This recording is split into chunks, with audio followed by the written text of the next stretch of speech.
Welcome to KR engineering and career guidance YouTube channel. మా యొక్క ఛానల్ని సబ్స్క్రైబ్ చేయండి, లైక్ చేయండి. ఆసక్తి గల అభ్యర్థులు పర్సనల్ మెంటర్షిప్ గ్రూప్లో జాయిన్ అవ్వండి. జనరల్ వాట్సాప్ గ్రూప్లో చేరాలనుకుంటే డిస్క్రిప్షన్లో ఇచ్చే నా ఫోన్ నెంబర్కి హాయ్ అని మెసేజ్ చేయండి. మీకు గ్రూప్ లింక్ అయితే షేర్ చేయడం జరుగుతుంది. పర్సనల్ గ్రూప్లో చేరిన వారికి ఇంజనీరింగ్ సంబంధించిన 2026 అన్ని కౌన్సిలింగ్ అయిపోయేంత వరకు మీకు పర్సనల్గా గైడ్ చేయడం జరుగుతుంది. మీకు వెబ్ ఆప్షన్స్ విషయంలో 100% హెల్ప్ చేయడం జరుగుతుంది. కాలేజీ బ్రాంచ్ సెలక్షన్ విషయంలో మీకు పర్ఫెక్ట్గా గైడెన్స్ ఇవ్వడం జరుగుతుంది. ఈ అవకాశాన్ని యూటిలైజ్ చేసుకోవాలని కోరుతూ మరి ఈరోజు ఎంసెట్ మొదటి రోజు చాలా విజయవంతంగా విద్యార్థులు పరీక్షలు పూర్తి చేశారు. మార్నింగ్ షిఫ్ట్ కావచ్చు, ఆఫ్టర్నూన్ షిఫ్ట్ కావచ్చు. మరి చాలామంది విద్యార్థులతో కూడా నేను షేర్ చేసుకోవడం జరిగింది. ఎందుకంటే ఈసారి మొదటిసారిగా ఎంసెట్ కన్వీనర్ గారు మనకు పరీక్ష ముగిసిన వెంటనే మార్క్స్ అనౌన్స్ చేయడం చాలా సంతోషకరం. మరి దాని ద్వారా చాలామంది విద్యార్థులకు టెన్షన్ తగ్గిపోయింది. ఎందుకంటే ఇమీడియట్గా మార్క్స్ డిస్ప్లే చేయడం ద్వారా వారికి గతంలో ఇచ్చిన దాని ప్రకారం ఎట్లా ర్యాంక్ వస్తుందని కొంత అంచనా కూడా రావచ్చు. కాబట్టి ఈరోజు షిఫ్ట్ 1 మరియు షిఫ్ట్ 2 రాసిన మొదటి రోజు రాసిన విద్యార్థులందరికీ మంచి స్కోర్ సాధించిన విద్యార్థులకు హృదయపూర్వకంగా మా కేఆర్ గైడెన్స్ తరఫున శుభాకాంక్షలు తెలియజేస్తూ మరి ఈరోజు జరిగిన షిఫ్ట్ల గురించి డిస్కషన్ చేయడం జరుగుతుంది. మార్నింగ్ షిఫ్ట్ గురించి ఆలోచిస్తే ప్రధానంగా మ్యాథమెటిక్స్ లెంతీగా ఉన్నట్టు పిల్లలైతే తెలియజేయడం జరిగింది. చాలా వరకు అన్ని క్వశ్చన్స్ చేయలేకపోయాం, పేపర్ చాలా టఫ్ అనిపించింది అని చెప్పేసి మెజారిటీ విద్యార్థులు తమ యొక్క అభిప్రాయాన్ని అయితే తెలియజేయడం జరిగింది. దాదాపు కొందరు పిల్లలైతే 10-20 క్వశ్చన్స్ కూడా వదిలేసినట్టు, టైంలో సరిపోలేదు మాకు అని చెప్పేసి విద్యార్థులు మార్నింగ్ షిఫ్ట్ సంబంధించి తెలియజేయడం జరిగింది. మరి ఓవరాల్గా ఈరోజు ఉదయం షిఫ్ట్ మనం చూసుకున్నట్లయితే పేపర్ కొంత మోడరేట్ టు టఫ్గా ఉన్నట్టు విద్యార్థుల యొక్క అభిప్రాయాన్ని బట్టి అయితే తెలియజేశారు. మరి మార్నింగ్ షిఫ్ట్కి సంబంధించి దాదాపు 60-63 ప్లస్ మార్క్స్ పొందిన విద్యార్థులు సేఫ్ స్కోర్ కింద ఉన్నట్టు భావించవచ్చు. అంటే 63-64 మార్కులు దాటితే దాదాపు 10,000 ఎబో ర్యాంక్ వచ్చే అవకాశాలు అయితే మార్నింగ్ షిఫ్ట్కు ఉన్నట్టు మెజారిటీ విద్యార్థుల అభిప్రాయం కానీ మరియు సబ్జెక్ట్ ఎక్స్పర్ట్స్ కానీ తెలియజేయడం జరుగుతుంది. ఇకపోతే ఈవినింగ్ షిఫ్ట్కు సంబంధించి ఈ పేపర్ కూడా అంత ఈజీగా అయితే లేదు, కాకపోతే మార్నింగ్ షిఫ్ట్ కంటే కొంత పర్వాలేదు అన్నట్టు ఉంది. కానీ ఇది కూడా మోడరేట్ టు టఫ్ అని చెప్పొచ్చు. కాకపోతే కొంత వేరియేషన్ ఉండే అవకాశం అయితే ఉంది. మరి చాలామంది కూడా ఈవినింగ్ షిఫ్ట్ సంబంధించి కూడా ఆల్మోస్ట్ ఒక 65 మార్కు సేఫ్ స్కోర్ అని భావించవచ్చు. ఇది కూడా 63 to 1 or 2 మార్క్స్ డిజిట్స్లో ఉంటుంది నార్మలైజేషన్లో, కాబట్టి ఆల్మోస్ట్ 1± సేఫ్ స్కోర్గా భావించవచ్చు. అంటే 64-65 ఈవినింగ్ షిఫ్ట్ వాళ్ళు సేఫ్ స్కోర్గా సేఫ్ స్కోర్ మీన్స్ ఏంటంటే మనకు కొంత టాప్ 10,000 లోపు ర్యాంక్ వచ్చే అవకాశం ఉన్నట్టుగా మనం భావించవచ్చు అనమాట. టాప్ 10 కాలేజ్లో రావడానికి మనకు దాదాపు 60 లోపు వచ్చినా 15,000-20,000 ర్యాంక్ వచ్చినా కొంతవరకు టాప్ 20-25 కాలేజ్ 35,000 వరకు వచ్చినా గెయిన్ చేయొచ్చు. బట్ మన టార్గెట్ టాప్ 10 కాలేజ్ లక్ష్యంగా మొదటి నుంచి పెట్టుకున్నాం. కాబట్టి మార్నింగ్ షిఫ్ట్ అయితే 63+, ఆఫ్టర్నూన్ షిఫ్ట్కు 64+ కానీ 65 కానీ సేఫ్ స్కోర్గా భావించవచ్చు టాప్ 10 కాలేజెస్కి అయితే. మరి ఒక్కసారి మార్నింగ్ షిఫ్ట్ అండ్ ఈవినింగ్ షిఫ్ట్కి కొంత వేరియేషన్ ఉంది. కాబట్టి 2 షిఫ్ట్లు ఒకవేళ ఈ 2 షిఫ్ట్లను నార్మలైజ్ చేసినట్టే ఈ రోజు వరకు మనకు ఎన్ని మార్కులకు ఎంత ర్యాంక్ రావచ్చు అనేది మన అనాలిసిస్ ప్రకారం లాస్ట్ 2 years మార్క్స్ ప్రకారం ప్లస్ ఈరోజు వచ్చిన 2 పేపర్స్ని అనాలిసిస్ చేసిన తర్వాత మనం ఒక ర్యాంక్ వర్సెస్ మనకు మార్క్స్ వర్సెస్ ర్యాంక్ అనేది కొంతవరకు ఎక్స్పెక్ట్ చేయడం జరిగింది. ఆల్మోస్ట్ మీరు చూసారు జోసాలో మన జేఈలో కానీ గతంలో ఎంసెట్లో కానీ దగ్గరలోనే మనం ఎక్స్పెక్ట్ చేశాం. కట్ ఆఫ్ విషయంలో కూడా అందరికంటే ముందు మనం కట్ ఆఫ్ ఏదైతే చెప్పినామో అదే మనకు జోసాలో జేఈ మెయిన్స్లో కట్ ఆఫ్ రావడం జరిగింది. ఇక్కడ కూడా దాదాపు ఆల్మోస్ట్ కొంత యాక్యురేట్గా ఉండాలనే ఉద్దేశం. దాదాపు మీరు చూశారు మా గ్రూప్స్లో ఉన్న 100 పైచీలకు పేరెంట్స్ మరియు స్టూడెంట్స్తో ఈ ఎగ్జామ్ అయిపోయిన తర్వాత ఈవెన్ ఆఫ్టర్నూన్ షిఫ్ట్ అయిపోయిన తర్వాత కూడా ఒక 30 మెంబర్స్తో మాట్లాడడం జరిగింది. ఆల్రెడీ ఈ మార్నింగ్ నుంచి ఈరోజు అమృత రిజల్ట్స్ రావడము, ఇటు ఎంసెట్ పరీక్షలు జరగడం, చాలామంది విద్యార్థులతో టచ్లో ఉండడం, లైవ్ చేయడం జరుగుతూ ఉంది.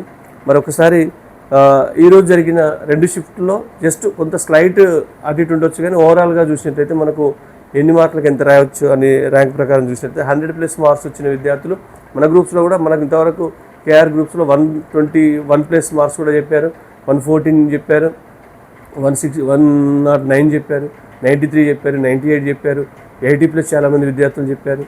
ఎనీహో మీకు ఎందుకంటే ఆల్రెడీ మార్కులు డిస్ప్లే అయినాయి కాబట్టి మరి కొంతవరకు ర్యాంక్ ఎక్స్పెక్ట్ చేస్తే మనం ఒక అంచనాకు రావచ్చు అనే విషయంతో మీ ముందు ఇది ఉంచడం జరుగుతుంది. ఇది కేవలం ఎక్స్పెక్టేషన్ మాత్రమే.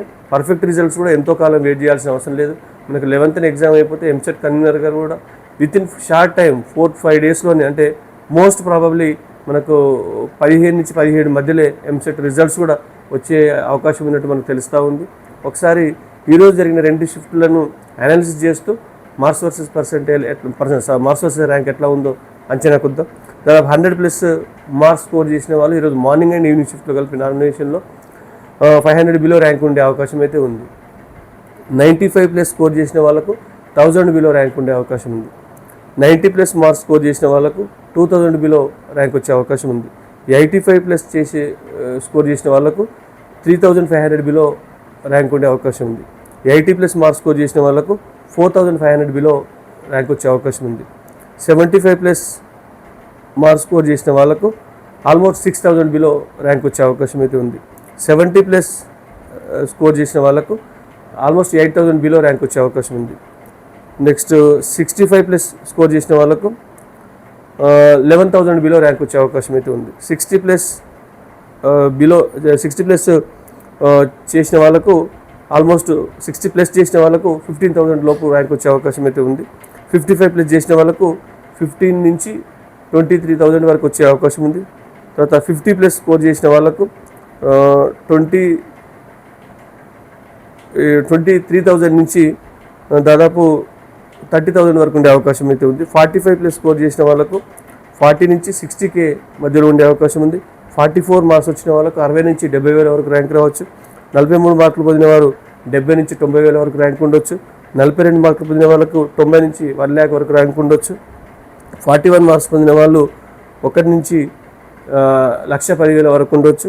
40 మార్క్స్ పొందిన వాళ్ళు 1,10,000 నుంచి 1,30,000 వరకు ఉండొచ్చు. మరి ఈ 40 మార్క్స్ మనం క్వాలిఫై తీసుకుంటాం జనరల్ కేటగిరీ వాళ్ళకి కానీ, బీసీ వాళ్ళకి కానీ, ఈడబ్ల్యూఎస్ వాళ్ళకి కానీ. కేవలం ఎస్సీ ఎస్టీ వాళ్ళకి మాత్రమే 40 బిలో వచ్చినా వాళ్ళ క్వాలిఫై మార్క్స్ మినిమం ఏం లేవు. 40 కంటే లోపు వచ్చినా వాళ్ళకు ర్యాంక్ అలాట్ చేయడం జరుగుతుంది.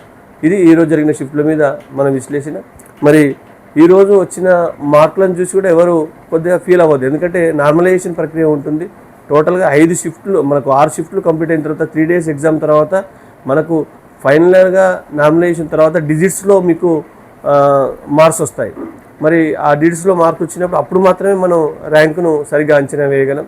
ఇది కేవలం ఈరోజు వచ్చిన మార్కులు ఒక అంచనా వరకు మాత్రమే. మీకు నార్మలైజేషన్ తర్వాత మీకు సంబంధించిన షిఫ్ట్ మిగతా షిఫ్టులతో నామినేషన్ జరిగి మీకు ఉన్న మార్కుల్లో కొన్ని పెరగవచ్చు లేదా కొన్ని తగ్గే అవకాశం కూడా ఉంటుంది. కాబట్టి ఇది కేవలం ఎక్స్పెక్టేషన్.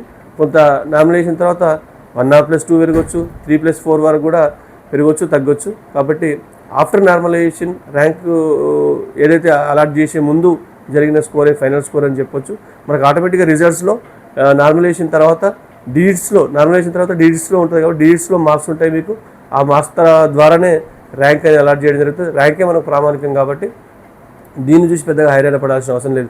చాలామంది బార్డర్లో ఉన్న వాళ్ళు, సార్ మాకు 39 వస్తున్నాయి, 38 వస్తున్నాయి, మరి మేము క్వాలిఫై అవుతామా లేదంటే డెఫినెట్లీ నామినేషన్ తర్వాత మీ స్కోర్ పెరిగే అవకాశం కూడా ఉండొచ్చు.